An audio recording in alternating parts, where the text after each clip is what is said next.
cuisine de Philippe. Aujourd'hui, je vais vous présenter une recette de porc au curry. Pour réaliser cette recette, donc, il vous faudra du sauté de porc, ici pris dans l'échine. Vous ferez des morceaux d'environ 2 cm. Moi, j'ai pris 1,5 kg, nous serons 7 convives.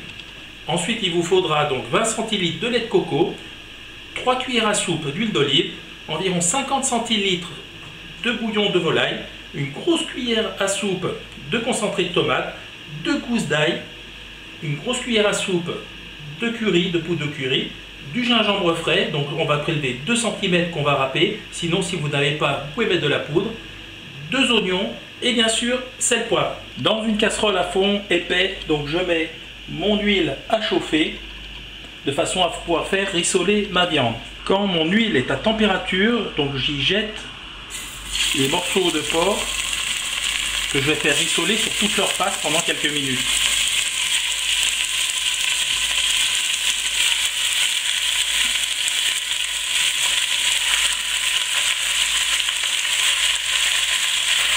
Avant de remuer, je vais y mettre un petit peu de poivre. Surtout pas de sel tout de suite, car ça va faire libérer l'eau de la viande et les morceaux ne vont pas colorer. 3-4 minutes se sont écoulées, je vais tourner maintenant.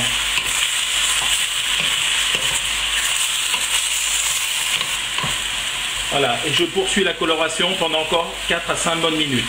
Au bout de 5 minutes supplémentaires, donc je mets mes oignons que j'ai émincés.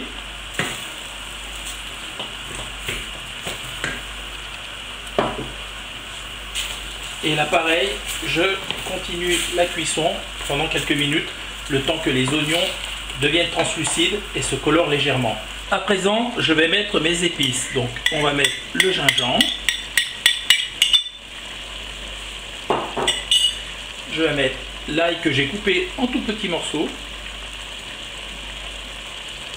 Et bien sûr, je vais mettre le curry.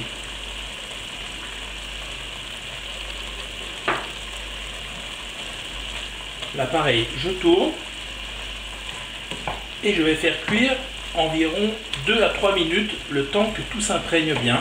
Au bout de 3 minutes, donc je mets mon concentré de tomate,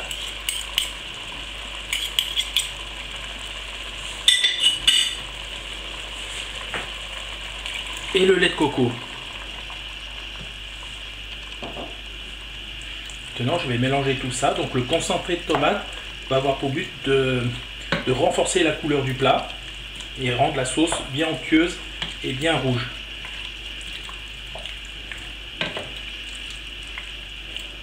Je peux vous dire, ça sent déjà super bon. Donc voilà, maintenant je vais laisser prendre le bouillon pendant environ 1 minute. À présent, je vais saler. Donc là, on est quand même généreux.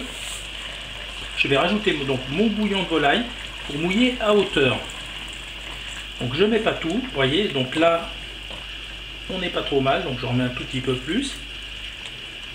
Et on va conserver le reste pour la suite de la cuisson. Donc maintenant, ce que je vais faire, donc on remue une dernière fois. Et on va couvrir et laisser cuire à feu doux pendant environ 45 minutes. Au bout de 45 minutes, on regarde si les morceaux de viande sont encore un petit peu durs, on poursuit la cuisson et on peut aller jusqu'à 1 heure en fonction de la taille des cubes de votre viande. Après 50 minutes de cuisson à petit bouillon, donc voici le résultat. Donc on voit la sauce a bien réduit, la viande est cuite, donc on va pouvoir passer à table. Donc je vous conseille pour manger ce plat donc de faire un riz blanc, un riz basmati ou un riz parfumé, c'est vraiment une tuerie. Par contre, vous pouvez utiliser également des pommes de terre, des pâtes, enfin un féculent, ça se marie très très bien. Et bien voilà, nos assiettes sont dressées, nous on va passer à table, je peux vous dire ça sent super bon. Petite suggestion de présentation, donc j'ai fait une timbale de riz parfumé et donc j'ai mis mon porc au curry sur le côté avec bien de la sauce, je peux vous dire ça sent mais super bon, on va vraiment se régaler. Voilà, j'ai pris grand plaisir à vous présenter cette recette, j'espère qu'elle vous a plu. Si elle vous a plu, abonnez-vous à la chaîne, un petit pouce bleu, on partage sur les réseaux sociaux. Sinon, moi je vous dis à très bientôt pour de nouvelles aventures culinaires sur la cuisine de Philippe. Ciao, ciao!